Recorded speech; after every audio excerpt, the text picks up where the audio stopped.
مولانا الطاف حسین حالی کی وہ کون سی مشہور نظم ہے جسے حقوقی نسواں کی پہلی آواز مانا جاتا ہے؟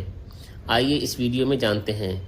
مناجات بیوہ الطاف حسین حالی کی مشہور نظم ہے اور یہ نظم مثنوی کی حیثیت میں لکھی گئی ہے۔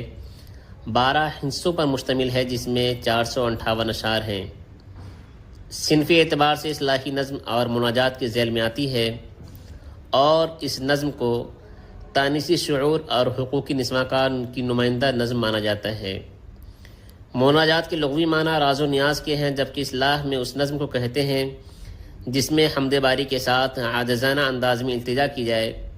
چونکہ اس نظم میں بیوہ خواتین کے سماجی مسائل، معاشرتی احوال اور بیوہ خواتین کے کیفیت درد کو بڑی خوبصورتی کے ساتھ آسان لب و لہجے میں بیان کیا گیا ہے، اس لیے اس نظم کو مناجات بیوہ کہتے ہیں۔ اس نظم کی اہمیت کا اندازہ اس سے لگا سکتے ہیں کہ اس نظم کا ترجمہ سنسکرت سمیت 10 زبان میں ہو چکا ہے۔